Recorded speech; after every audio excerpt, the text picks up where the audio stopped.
Vợ chồng nó ra mới có nước. Đúng rồi, chắc tụi đó là 3 giờ đến 5 giờ mới có nước. Tôi chắc lần rồi.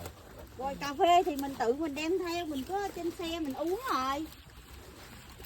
Vậy mình lấy trên xe ra mình uống rồi mình không sao, không thèm cà phê. Còn cái vụ mình nước suối kìa chị Linh bắt khác hả? Cái tặc bà nội đó thì bà uống nước liền liền, bắt khác khô hỏng hết trơn. Vừa đem vô là cũng thấy chị Linh khát nước, cũng thấy không khác. Cái lá gì mà làm mặt hay á. Tí tiền xe xe. Mẹ thôi, sao bố mày đặt mày rồi bố mày về luôn bây giờ.